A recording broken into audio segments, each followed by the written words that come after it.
Parliament's Section 194 inquiry into Public Protector Busisiwe Mkhwebane's fitness to hold office has resumed.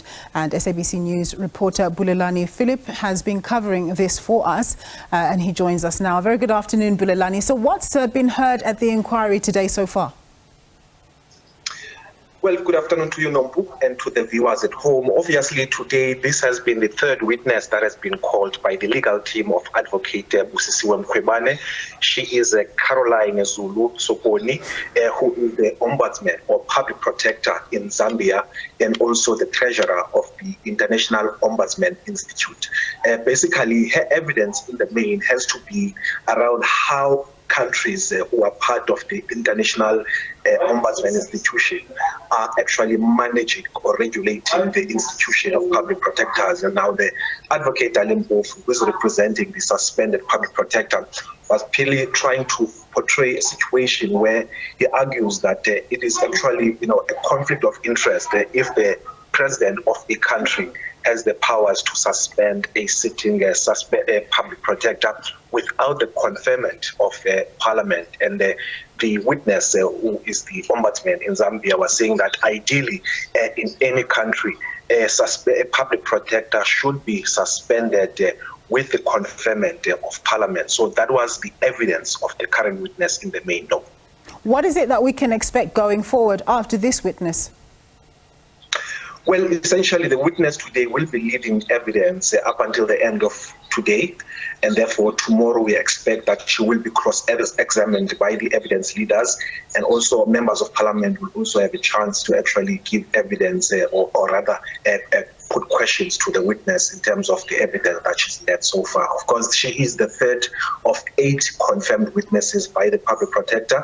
Again, last week, the committee also, taking a request of the legal team of the public protector, where they're seeking to call 2 other witnesses who will be subpoenaed to appear before the committee, including the former public protector, Professor Thuli Madonsela. No. Yes, and there were some reports, I don't know if this has been verified, that Thuli Madonsela and the former Deputy Public Protector, Kevin Malunga, if I'm not mistaken, they were both questioning why it is that they would need to be called. Why do you think their evidence will be important? Well, maybe let's just separate the 2 witnesses, who is the former public protector, Professor Thuli Madonsela. She had also been requested by the legal team of the suspended public protector to come and appear, but she did not respond to that request. And therefore, the legal team of the public protector made a request to the committee to actually subpoena Professor Thuli Madonsela. And that request was actually acceded to. And in fact, the National Assembly Speaker, Nasibu Mapisa actually approved that subpoena to be issued to Professor Madonsela. Now, what we know from the request that has been made by the legal team of Advocate Mkhwebane is that she must be giving an overview of the work that she was doing under her tenure, so that it can be compared to what has arisen to case backlogs that have been, one of the key issues that the proceedings have been focusing on.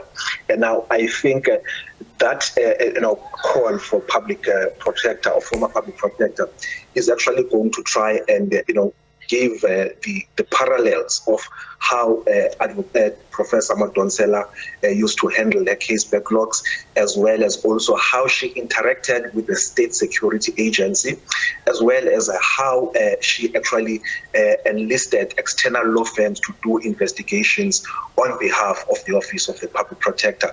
And that evidence is going to be used, I think, in the end by the legal team of the Advocate Mkhwebane to say that actually some of the issues that Advocate Mkhwebane has been criticized on have actually been happening under the tenure of Professor Madonsela, if not worse. And then the second witness, Advocate Kevin Malunga, has also been requested to come and appear. and he has not been given a subpoena because the request has not been made to him formally, and that stage we'll have to see whether he will accede to the request or whether the committee will resolve to actually subpoena him. Also, again, I think in the main, he will also give evidence in relation to his experiences in terms of working with the current public protector who's under suspension. All right, but Bulelani, thank you very much for those insights there, my colleague Bulelani Phillip.